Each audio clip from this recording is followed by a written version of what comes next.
Okay, let's bring out author John Green, Cara Delevingne, Nat Wolff, Halston Sage, and director Jake Schreier. Hey, everybody. Hello. Hi, guys. Hi. How's it going? Hey. It's good to see you. I haven't seen you in a while. We didn't really get to say. Hi, yes. Hi, good to see you. Hi. Hi. Are we... Okay, good. All right, John, we're going to start with you. Hi, Sarah. Hi. What was the most important thing for you when it comes to bringing Paper Towns from the book to the screen version? What was most important to keep from the book? I'm not like a plot-driven writer or a plot-driven person, I guess. So the most important thing to me was to keep the ideas, especially the idea that's at the center of the book, that it's incredibly difficult to imagine what it's like to be someone else. It's incredibly difficult to sort of escape the prison of your consciousness and really empathize with other people, but that it's also the central job of being a person. And I thought that Jake and Weber and Neustadter, who wrote such a brilliant script, did a great job of that. And then, the other thing is that a movie is really ultimately made from its performances. And so I just had to cross my fingers and hope that the cast was good. And it turned out that instead of being good, they were great. And that's why the movie's great, Aww. I think. Thanks, John. Not so much Nat, but everyone else. And Jake, as the director, what about for you? What was some of the favorite parts of the book that you wanted to make sure got on screen? I also, more than anything, I loved the theme of the book, that someone could write a story that was both about the tropes of a lot of high school books and then subverting all those tropes in the end, and that you could have an adventure that was super fun and a mystery that ultimately the twist was a character twist, and it was about the way that we look at women and put them up on pedestals that they can't sustain, and that you could do that in a fun, engaging movie. I thought that was an incredible thing that John blended in the book, and if there was a way to do that in a movie, that was super exciting. Yeah. And And the gas station scene. Also the gas station scene. More than anything, really that. I just said the other thing that sounds smart at the... Yeah, but you just really, the pee joke in the car. Lots of pee jokes. Mostly the pee jokes. Sorry, I'm doing this all wrong. Well, so much about Paper Towns is sort of the idea that you have preconceived ideas about people before you meet them. So I'm curious, what surprised all of you guys about each other when you got to meet each other on set? Sorry, I wasn't listening. What? No, I'm joking. You go. I guess I realized, I was somehow the only human being on Earth that didn't know who Cara was. And she came into the chemistry read, and she just blew me away what a great actress she was. And then later on, I figured out that she was also this, huge star. But really, I hope everybody else can go into the movie without the preconceived notions of Cara and just see her as, a really good actress. And then, with a great actress like Halston, it was one of those things where I got to see a tape and I got to read with all the people, and I didn't pick anybody in the movie. That was Jake in the studio, but everybody who I liked the best is in the movie. So boom. I got good taste. Boom. It was one of the most amazing experiences, which I don't think I'll ever do anything like this again. I really felt like I met some of the most amazing people I've ever met in my life, and everyone is so talented, but yeah, also some of the nicest people, and I really, hope that we can do a Paper Towns too, John. John, write it. Come on, John. Woo, John. Yeah. So that was nice. I'm on it. No, can we just have the same cast but in a different story? Yeah. Yeah. It takes place in Paris. Like The Outsiders and Rumblefish. Paper Or Towns in the Paris. North Pole, No, how about Eskimos and Paris? stuff. The North I love Pole's that. all right, but how about Paris? Or Space. What about... Nope. That's first off, there's no way we can afford the budget for space. Sorry, Halston, what were your preconceived notions about us? Oh, well, no, I was just, I was, like Cara was saying, I went to an all-girls high school, and I had always had, this dream of what I wanted my high school experience to be like, and, you're a little girl, and you dream about going to prom and walking away with these, friends for life, and that's just how I felt about everyone on set. And I also learned that they're all crazy. Not as crazy as you. I'm kidding. Yeah, I mean, I kind of had the same experience that Q has or that like everyone has in the story, which is that like I went into it and I was like, oh, like I know about Cara because I follow her on Instagram, and like so I get Cara, and I know Nat because I've it's a little distracting because you know, like we worked together on The Fault in Our Stars. And then when I met Halston, I was like, oh, and I know like bubbly blonde California girls, like I know what they're like. But like everybody was, of course, like far more complex than I imagined. And like Cara sort of deconstructed all of my ideas about her within minutes and turns out to be this incredibly sensitive, kind, and generous person. Halston, you know, is smiley and is blonde and is from California, but is also super dorky and really intelligent and incredibly thoughtful and very talented. And Nat is, you know, he's got a great look, you know, like he looks like a movie star. So that's carried him a long way. Okay, John. I love Nat. This is going really well for you, Nat. This is really. Do you want me to move Yeah. over? Shall I get out the way? So basically, they're just all trying to burn me. They're all trying to diss me. But what we all learned is that we all love each other, and we're all here because we love John's book. We want to do it justice, you know? And we know you guys love it.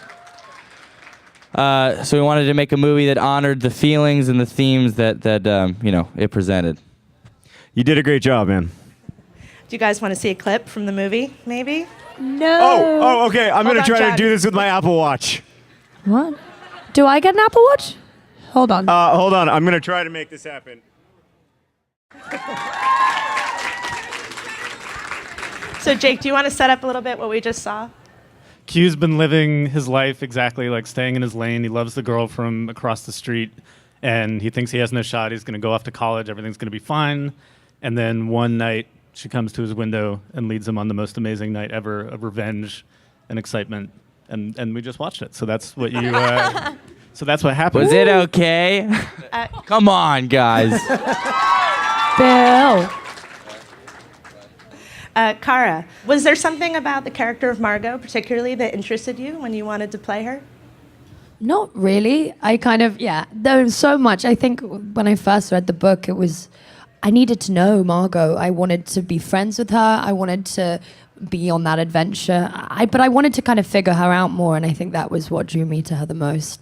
And kind of figuring out that for myself as well, you know, making up her deepest secrets and her inner thoughts and stuff was really fun for me.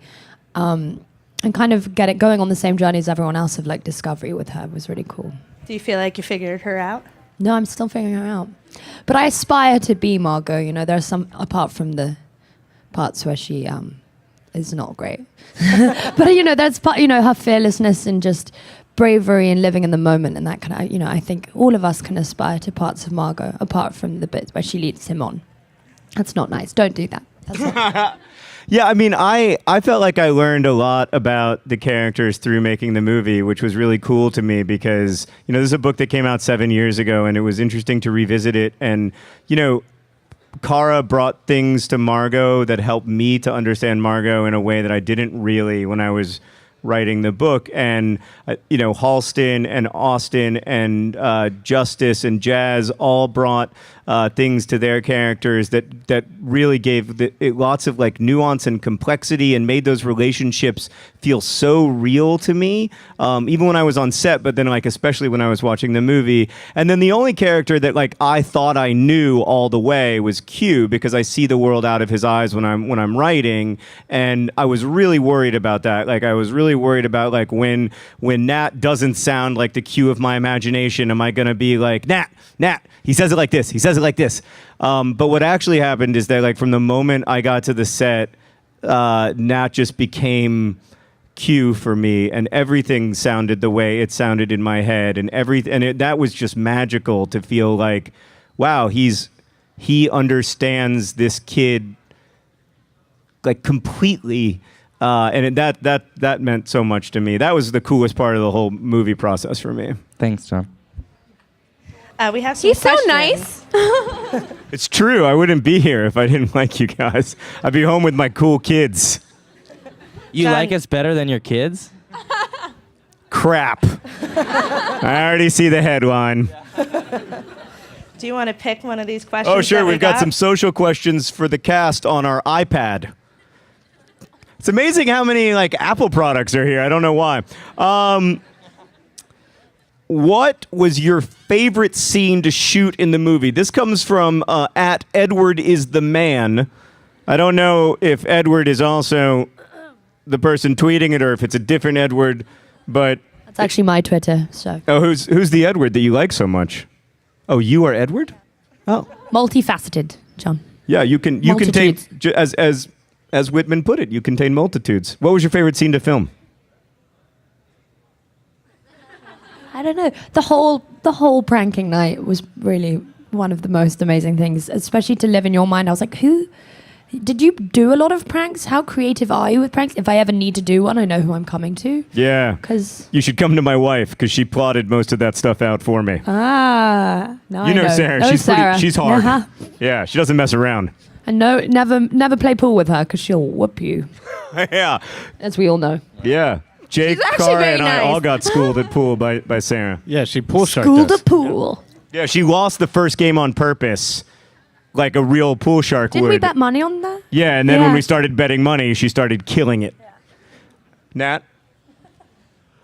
Did I play pool with? Favorite scene? I You would weren't say invited. my favorite scene would probably. I have two. One of them was when one of the first scene that I shot with Cara was when we're in the street and we're saying goodbye to each other for the night, and she tells me that my comfort zone is really small, and there was something magical about it, and I just knew, oh, this is going to be good. That was the Quentin and first Margot. scene we shot. Yeah, first one we shot. So nice. And then my other favorite was one of the last scenes I shot when I came to prom, and there's no lines in it or anything, but I was saying goodbye to the characters. Quentin is saying goodbye to his friends, basically, but he's coming to prom, and at the same time I was kind of saying goodbye to those actors, because we had spent this amazing 2 months together, and so it felt completely real. And constantly you're always searching for things that blur the line between the movie and reality, and then it always gets kind of mixed up. And that was one of those really great moments where it felt completely real. I was saying goodbye to Justice and Austin and Halston and Jazz, and then and also Cara. Halston? I also had two favorite scenes. I loved bathtub scene. So good in the movie. I love that scene. Thanks, John. No, I think when I was reading the book and the script, it was the first time I actually was like, okay, I'm going to have to kill someone to be in this movie. I just related to Lacey so much, and some of the words that John had actually written were thoughts I had growing up and still have today. So, and of course, I had that scene with Nat, so that was really amazing to work with him. But also the gas station scene was really fun. It was really fast. The gas station scene happened so quickly, and we actually filmed it. It was we were just running all day. One of my favorite line in the movie is probably when Halston says, 1 minute! When she screams out in the gas station, because Halston has so many He does it better than I do it. talents, but voice control is not one of them. She's And very voice loud. Volume level is not one of them. So when you see that in the movie, it's an inside joke. You'll know about it. You'll know why she just Lacey's screams yelling. out 1 minute. We had her. But that's something I love about Halston. Halston is so when I say that Halston is dorky or nerdy, what I mean is that she's completely unironically enthusiastic, and she gets genuinely excited about stuff, and that's super refreshing. I see that as a huge character asset. So it's true that you can't control whether you are whispering or yelling, but it's because you're an enthusiast. That's why. Thanks, John. My favorite scene. So there's a scene in the movie where Q and Margot are dancing, and there's a song playing. And then when I was a nerdy kid about the age that Q would have been, I listened to crappy light rock radio, and one of my favorite songs was "Lady in Red" by Krista Berg, which none of you know. Maybe some of you know it. You're about to know it. You're about to know it big It's time. going to have a great second life now. Because they're dancing to Muzak music, and I was like, form. do I get to pick the music for the scene? And they were like, yeah, do you have any ideas? And I was like, I have one very specific idea. And we For what listened the to it music on should be. set. Yeah. Yeah, so that's now Nat's new favorite song, I hope, is that, yeah. Lady in Red. Lady Look for it. in red. I think you're going to have to bleep that for copyright, or else Krista Berg is going to get a check. Mate. John, do you have a favorite scene? Can you pick? I mean, it's really hard for me to pick because I really like the movie, and I feel so grateful to everybody who made it. I feel like I won the lottery. I guess the bathtub scene is really one of my favorite scenes in the movie. But everything that happens that night on the road trip, there's a conversation. They're going on a big road trip, and then they, for reasons that involve a cow, end up on the side of the road for a little while chatting. And that whole night was really special for me, and I think the conversation with the boys is pretty awesome. And Halston and Austin have a really great scene there, and Jazz and I only call Radar Justice. I always mix up real names. Sorry. Jazz and Justice have a great scene in there, and that's like that whole night feels really special to me. We just call you author. So I know I've got to stop calling you guys by your character names. It's super rude. we're going to show another clip. Do you want to explain it ahead of this time set it up beforehand? before? Yes, let's do it that way. Before the clip. Yeah. So this is later on in the night. They've already played a few pranks. Things are escalating, and then they get to one Chuck Parsons' house. And I am genuinely going to try to do this with my Apple Watch I feel again. like I saw the lights dim before you touched anything on that watch, John. I don't know if I believe John you. isn't doing this on his watch. I am doing it. Look, watch. You can't do it. You don't have the power. No. You're messing it up. You're messing. Car. It's in my ear. Car broke the clip. Always wet willies. Always. That makes it worse. Now it's on music. I think we can. I got it. Didn't do anything. I did do it. Jake knew every word. That was amazing. I've only That's watched what it we were 90 doing. times. So, like I said, one thing about that clip. So that my first meeting with the producers, when I was trying to get this movie very badly, one of the only ideas I had for them was like, at some point, Margot should do like a Dukes of Hazzard power slide over a minivan, for which you definitely cannot do it. And Cara did such an amazing job of that in the actual movie. It made me very happy. I thought that was my idea. Come on. Well, that's convenient. Okay. I'm sure. That was actually one of my favorite scenes of the movie. So there Pretty you go. great. It's pretty good. Chuck Parson, yeah. I like revenge. Do you want to pick another one of these, John? Oh, sure. How about this question from Infinitely Brave? Another bold That's me. Twitter handle. Uh-huh. Yeah, it's another That's me. Cara pseudonym. One thing you couldn't leave behind when going on a road trip. Paper towns. It's true. John Green. You the guys. DVD. Oh, no, the book. That's much better. Great point. Yeah, the book, Paper Towns. You can Thanks, probably John. leave me behind because I'm the worst driver that ever existed. But you're good entertainment. I'm value. Yeah. I'll be still good afraid from entertainment. every time we got in a car with Nat. Nat got his driver's license, I think, 2 days before we started shooting, and had to do I didn't all even the have the driving in physical movie. license. I just had a receipt. He nearly ran over an AD. That was fun. Let me tell you, the state of New York is great in so many ways, but there is something fundamentally wrong with the way that it distributes driver's licenses to people, because there is Like NYC. there is no way on earth that Nat Wolff should have been issued a license. The one thing that I would take Nat, because even though I would have to do all the driving, I would have amazing company. Thanks, John. I'm Yeah. only allowed to You take know one. what? Yeah, me and Halston, we'll go on our I'll own take road you, trip, Cara. babe. Yeah, thanks. I think I'd rather go with them, John. Exactly. All right, Jake and I are going on a road trip. Yay. Jake? I'll take you, John. Thanks, buddy. So you guys obviously all got along really well. You're in North Carolina filming, right? Did any of you take any souvenirs from the set home with you? We all got a black Santa. That was fun. I took Austin Abrams.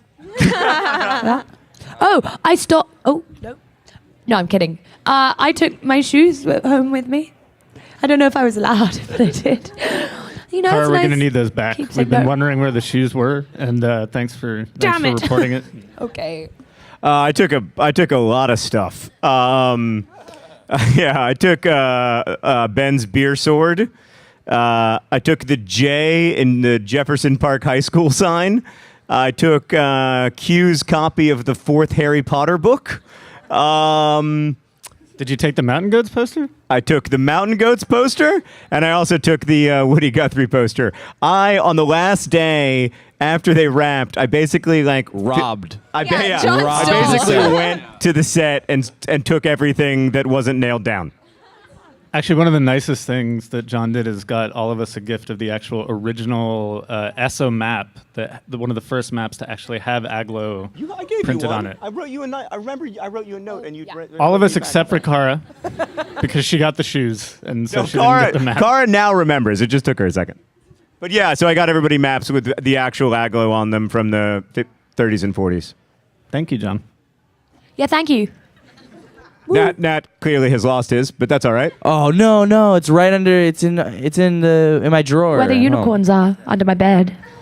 Well, how helpful is it to have the author on set every day when you guys are working on the movie? Did you guys get to come and talk to him about your characters? And He was actually there as a distraction to try and make our lives harder.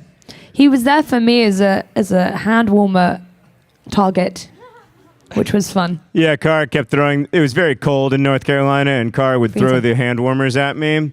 And she has, I mean, among Cara's many talents is that she has just astonishing arm strength. I mean, she could be a Major League Baseball pitcher if she wanted to be, but she also has astonishing accuracy. So I would just be like sitting next to the monitors with Jake, the director, and I would see Jake take like a half a step back, and I would be like, well, that's an interesting thing. I wonder why Jake, ow! And they're not soft either. No, it wasn't fun. Yeah. I did not enjoy it. It was great for me, though. So, yay. Thanks. Glad I could help. It was wonderful. I mean, actually, when it came down, before we started shooting, I had already been friends with John from The Fault in Our Stars, and we had talked a couple times about the movie, but really just having him there and his positivity that he brings everywhere he goes, and his insight, obviously, into his own book, and him making sure that we stayed true to the themes and the feelings of the book, but maybe not like every single little detail. He was kind of loose about that. Was vital, totally vital. I really felt like you were a piece of the puzzle. And, if we hadn't had you, it wouldn't have been complete. Like that first night, and we went to get pizza together. I really felt like that was the first night we felt like family. It was It just magical. felt like having him there. It meant like we couldn't really do anything wrong. Like in the sense that he as long as he said it was okay. Like hopefully we'd be making everyone who was such a big fan of the book happy. And he's also really funny, so he'd make us laugh. And it was nice. Yeah, What when did we you killed do, off- Jake? What did I do? I was just there. The DGA mandates that a director has to be on set. So I just stood there, and they gave me a check, and it was great. Like, it was awesome. No, I mean, the really great thing about John is exactly what he said, is that he's so, excited just to be making a movie and really wants the movie to stand on its own as a piece of art, and is, like, if we had to talk about a change to a scene or something for a character or a thing that was going to be different, he was excited to explore that, because it is, in a way, like a second chance at these characters and to work with great actors that can explore them, and so it's just having a great creative partner there to work on it with. I did almost nothing. They're all being very nice. But Jake worked like 22 hours a day for the last year, so that was nice. Thanks, Jake. Thanks, Jake. He did. Yeah, Jake is the hardest working director that I've ever worked with. He's he works his ass off, and he it gave up shows his in the soul movie. for this film, so we love him for By that. have the end none of the left. It's shoot, he gone. just became paler and smaller and thinner. And I remember He one looks night, so much better now. He Yeah.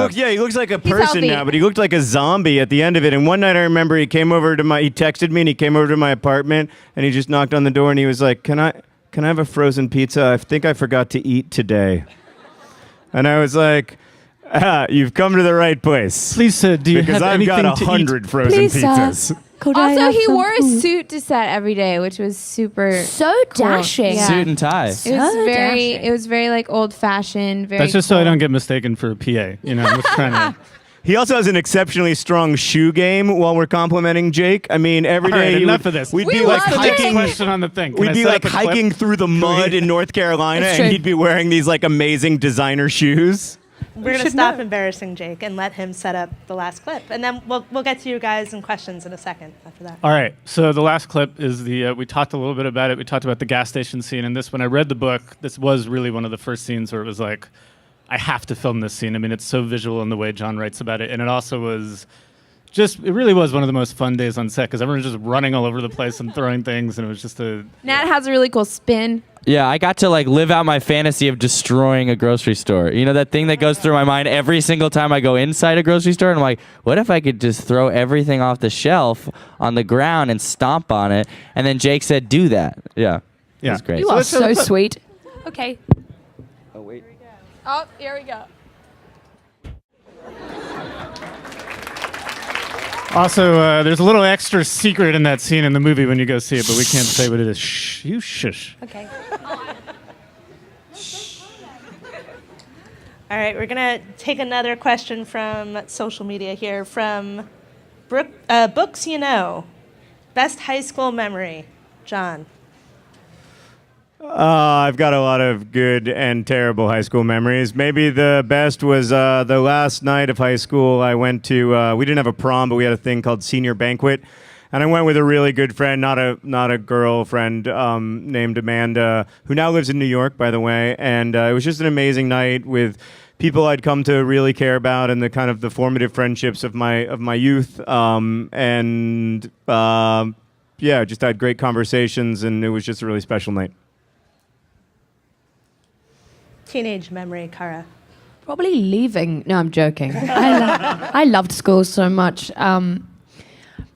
It was probably, this is funny. Well, I used to play a lot of pranks at school. I wasn't distracting. I was just doing it to make people laugh. I think people learn more when they're having a good time. So I used to play a lot of pranks. These are a couple of tips if you want some good ones. I used to, come up with like little lines to say while we were in class, and when I'd say them, everyone would freeze, and we just wait for as long as possible until the teacher got really confused. And then like every time the teacher turned around, we would move our desks and chairs closer to the teacher every time. So by the end, we were all like stuck at the front. Just a couple little things like that. And also get as many song title names as you could into your answers for the questions. You're like, anyway. Ha! No. Your turn. Okay. Well, I was technically a teenager when we made the movie, so I can say that making this movie was one of the best experiences that I had jealous. as a teenager. And now I leave it up to Halston to come up with something creative. Go, Halston, go. No, well, like I said, Paper Towns was the high school experience I always wanted. So I guess my favorite high school memory was maybe when I graduated. No, we Nothing actually wrong with that. we had a really cool speaker. We had Sarah Silverman, and she spoke, and she gave look some at really you, good fancy. advice.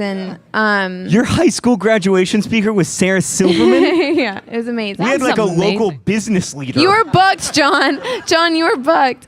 No, she gave really good advice. She said to eulogize the living, which is really dark, but I don't know. It just really resonated with me. And Was it Take it favorite or over, most Jake. embarrassing? Was it Most embarrassing. Yeah, Jake. go most She embarrassing. said most embarrassing. All I remember is that oh, you said most embarrassing? No, she didn't, but I want to Oh, hear Jake's well, embarrassing Yeah, story. me too. Jake, most embarrassing. this isn't Go going on, to quite Jake. live up to your expectations. All of high school was the most embarrassing for me. But I went to high school in Berkeley, which is like a weird place on the other side of the country where weird things happen. So our biology teacher taught us how to make moonshine with apple juice and fermented yeast. And then he was like, Don't none tell of the you kids, make this Jake. at home. Wink, wink. And so everyone made moonshine in their houses, in their basements. And then the first time me and my friend Aaron went to take it to a party, he spilled it in my mom's trunk. And so for the rest of high school, my mom's Camry smelled like fermented apple juice. So there you go. So Don't there's do that a at home. there's a Don't little do that. underage drinking story for you.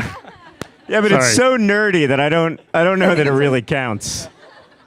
We didn't drink it because he spilled it. So, you know. Oh, got it. Sure.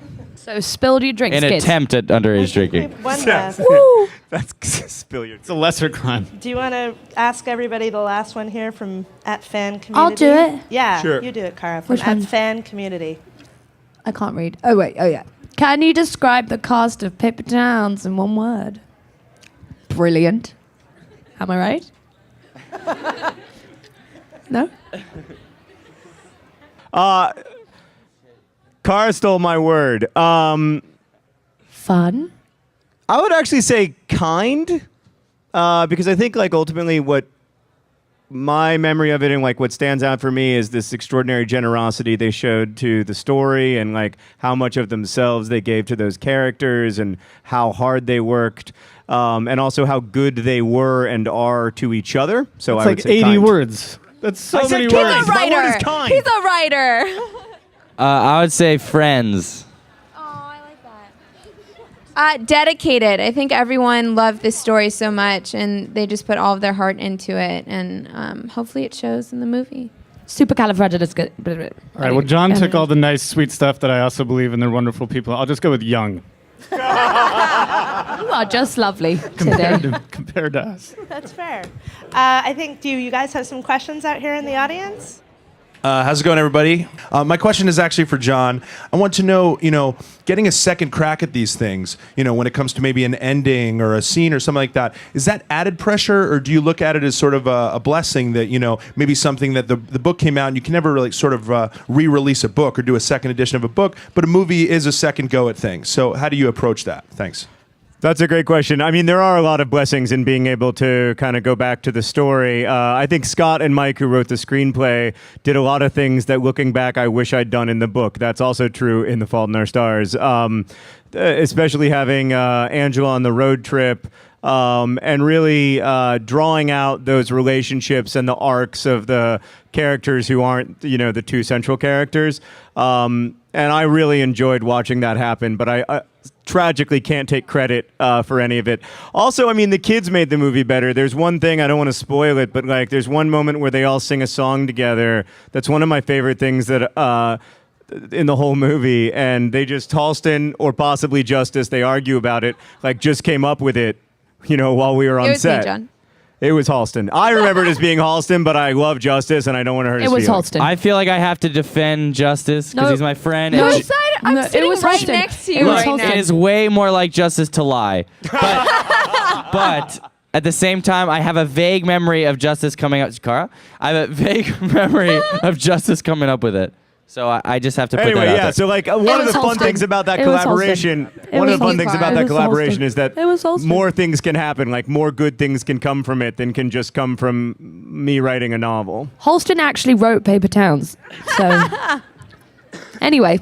That was a really amazing thing about having a group of kids who are all between 18 and 22 as the cast, because there are a lot of references in the movie where, you could just go to them and be like, what was relevant to you? Like, what was the movie you guys snuck into when you were younger? And then that goes right in the film, and it's authentic, and it comes from them, and that was great to be able to add. I do want to say though that I quite liked the book, and even though it was written a long time ago, like I don't have any desire to change it. Like I don't have a desire to go back and change it. And I think the book is the book and the movie is the movie. And I'm so glad that that is true, that the book isn't trying to be a movie and the movie doesn't try to be a book.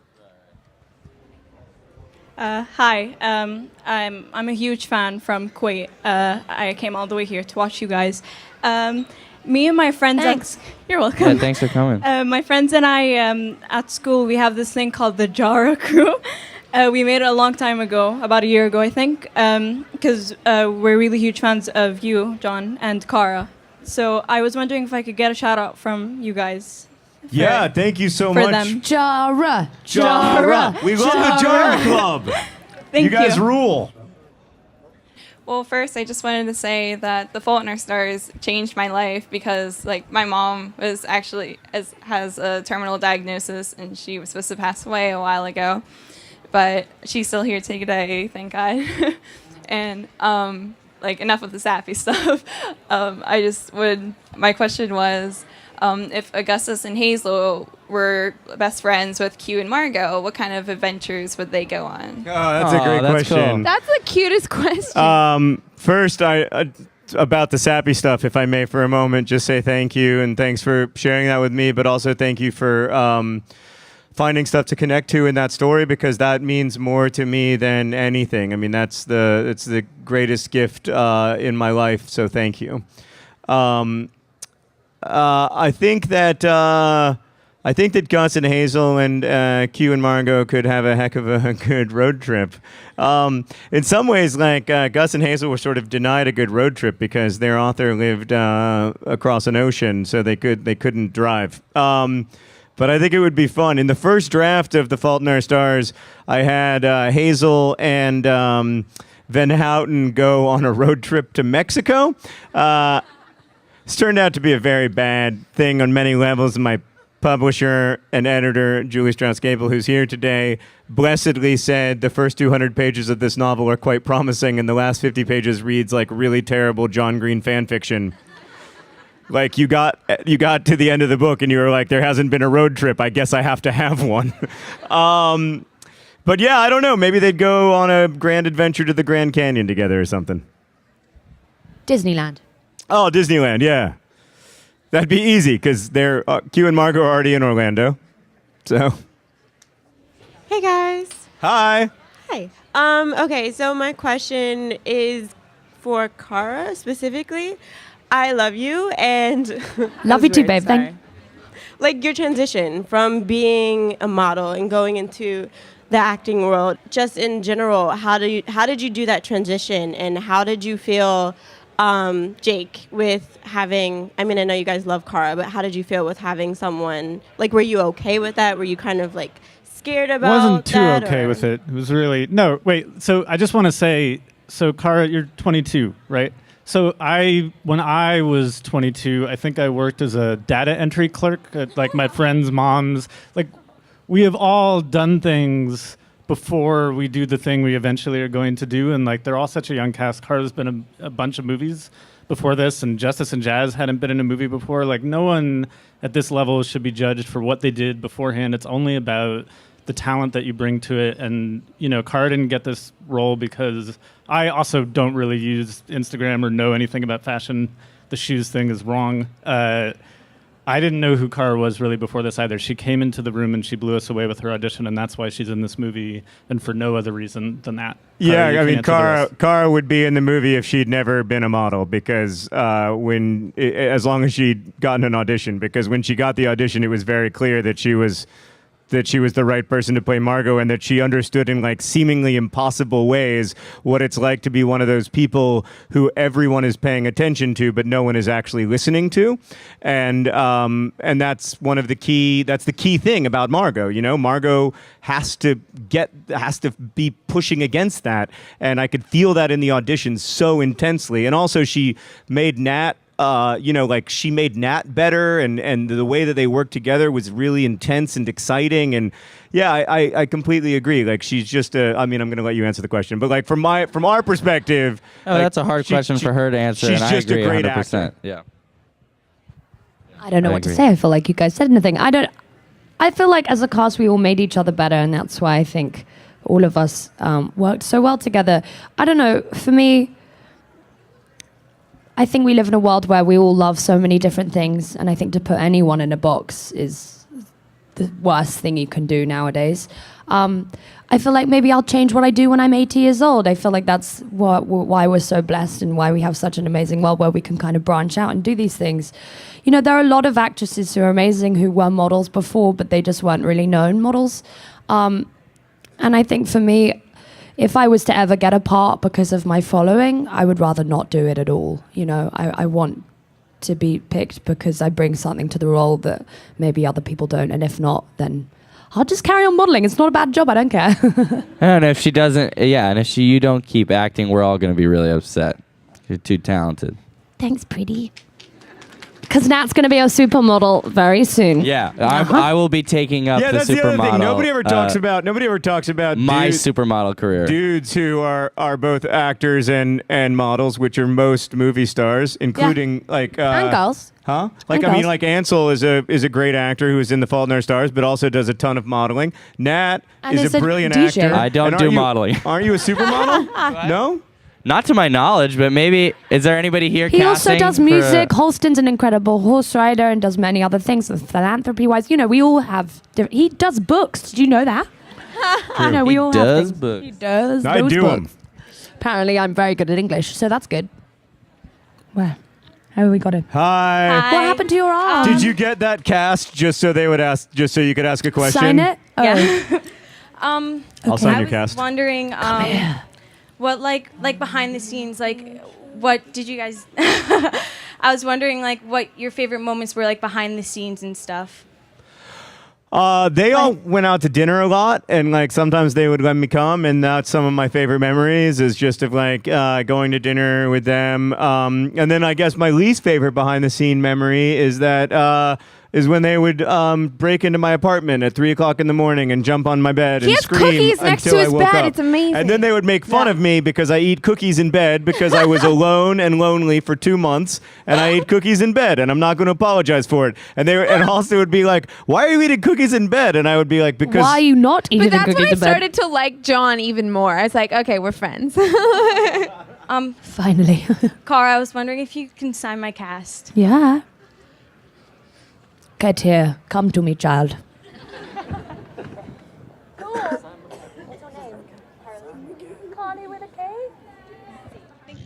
Some behind the scenes. Thank you. I guess one of my favorite behind the scenes memories was a lot of the work that I did to play Quentin was like almost going back in a time machine and like limiting myself and going back to a time when and listening to a lot of music that I listened to that was on the radio when I was a little younger. Like, do you guys remember the song "Human" by the Killers? Aww. So I hadn't heard that song in 5 years probably, but I started to listen to it again because it got me back to a place that I liked for the movie. But then it became like the song of the road trip, and it became the song of the movie. And we listened to it almost every single day. And then yesterday or 2 days ago, we saw each other. We did a press conference all together for the first time. It was the first time we were all together since the movie, like when everybody was together, even though we've all stayed super close. And we played that song, and we were all jumping up and down, and I got really teary-eyed. And it's like this song I don't even remember liking that much when I was younger. that and Blank Space. Yeah, and Yeah. that and a little Tay-Tay. And we should also say that, Nat, you are on the soundtrack of the movie. You and your brother Alex, right? Yeah. That song in the soundtrack is so great. It's called "Look Outside," and Yeah. I love it so much. So I wrote, when we finished filming, I was really sad. It was like coming out of a haze almost. Like it was this beautiful experience. Thanks, Cara. And I wrote this song on my grandparents' piano like 2 days after we finished called "Look Outside," and I sent it to everybody. Totally inspired by the experience making it. And then about 4 months later, I found out Jake had put it at the end of the movie. So it's super extra special for me and for my brother. And I'm really thankful to Jake and for the studio and everybody for putting it in. Thank you, everybody, for coming. Go see the movie, July 21st, right? Yeah. 4th. July 24th, go see Paper Towns. Thank you guys so much. you It's so been much great for to meet you. coming. Take care. Thank you Yeah, so thank much. you guys so much. And then, the other thing is that like a movie is really ultimately made from its performances, and so I just had to cross my fingers and hope that the cast was good, and it turned out that instead of being good, they were great, and that's why the movie's great, I think. Thanks, John. Not so much Nat, but everyone else. And Jake, as the director, what about for you? What was some of the favorite parts of the book that you wanted to make sure got on screen? I also, more than anything, I love the theme of the book, that someone could write a story that was both about the tropes of a lot of high school books and then subverting all those tropes in the end, and that you could have an adventure that was super fun and a mystery that ultimately the twist was a character twist, and it was about the way that we look at women and put them up on pedestals that they can't sustain, and that you could do that in a fun, engaging movie. I thought that was an incredible thing that John blended in the book, and if there was a way to do that in a movie, that was super exciting. Yeah. And And the gas station scene. Also the gas station scene. More than anything, really that. I just said the other thing that sounds smart at the... Yeah, at but the you thing. just really, the pee joke in the car. Lots of pee jokes. Mostly the pee jokes. Sorry, I'm doing this all wrong. well, so much about Paper Towns is sort of the idea that you have preconceived ideas about people before you meet them. So I'm curious, what surprised all of you guys about each other when you got to meet each other on set? Sorry, I wasn't listening. What? No, I'm joking. You go. I guess I realized, I was somehow the only human being on Earth that didn't know who Cara was. And she came into the chemistry read, and she just blew me away. Blew me away what a great actress she was. And then later on, I figured out that she was also this, huge star. But really, I hope everybody else can go into the movie without the preconceived notions of Cara and just see her as, a really good actress. And then, with a great actress like Halston, it was one of those things where I got to see a tape and I got to read with all the people, and I didn't pick anybody in the movie. That was Jake in the studio, but everybody who I like the best is in the movie. So boom. I got good taste. Boom. It was one of the most amazing experiences, which I don't think I'll ever do anything like this again. I really felt like I met some of the most amazing people I've ever met in my life, and everyone is so talented, but yeah, also some of the nicest people, and I really, hope that we can do a Paper Towns 2. Because I've, it's a little distracting, because, like we worked together on The Fault in Our Stars. And then when I met Halston, I was like, oh, and I know like bubbly blonde California girls, like I know what they're like. But like everybody was, of course, like far more complex than I imagined. And like Cara sort of deconstructed all of my ideas about her within minutes and turns out to be this incredibly sensitive, kind, and generous person. Halston, is smiley and is blonde and is from California, but is also super dorky and really intelligent and incredibly thoughtful and very talented. And Nat is, he's got a great look, like he looks like a movie star. So that's carried him a long way. Okay, John. I love Nat. This is going really well for you, Nat. This is really. Do you want me to move Yeah. over? Shall I get out the way? So basically, they're just all trying to burn me. They're all trying to diss me. But what we all learned is that we all love each other, and we're all here because we love John's book. We want to do. Okay, let's bring out author John Green, Cara Delevingne, Nat Wolff, Halston Sage, and director Jake Schreier. Hey, everybody. Hello. Hi, guys. Hi. How's it going? Hey. It's good to see you. I haven't seen you in a while. We didn't really get to say. Hi, yes. Hi, good to see you. Hi. Hi. Are we... Okay, good. All right, John, we're going to start with you. Hi, Sarah. Hi. What was the most important thing for you when it comes to bringing Paper Towns from the book to the screen version? What was most important to keep from the book? I'm not like a plot-driven writer or a plot-driven person, I guess. So the most important thing to me was to keep the ideas, especially the idea that's at the center of the book, that it's incredibly difficult to imagine what it's like to be someone else. Like it's incredibly difficult to sort of escape the prison of your consciousness and really empathize with other people, but that like it's also the central job of being a person. And I thought that Jake and Weber and Neustadter, who wrote such a brilliant script, did a great job of that. John? John, write it. Come on, John. Woo, John. Yeah. So that was nice. I'm on it. No, can we just have the same cast but in a different story? Yeah. Yeah. Like it takes place in Paris. Like the Outsiders and Rumblefish. Paper Or the Towns in Paris. North Pole? Like No, how about Eskimos and Paris? stuff. The I North love Pole's that. all right, but how about Paris? Or like... Space. What about? Nope. That's first off. There's no way we can afford the budget for space. Sorry, Halston. What were your preconceived notions about us? Oh, well, no, I was just, I was, like Cara was saying, like, I went to an all-girls high school, and I had always had, like, this dream of what I wanted my high school experience to be like, and, you're a little girl, and you dream about going to prom and walking away with these, friends for life, and that's just how I felt about everyone on set. And I also learned that they're all crazy. Not as crazy as you. I'm kidding. Yeah, I mean, Joking. I kind of had the same experience that Q has, or that like everyone has in the story, which is that like I went into it and I was like, oh, like I know about Cara because I follow her on Instagram, and like so I get Cara and I know Nat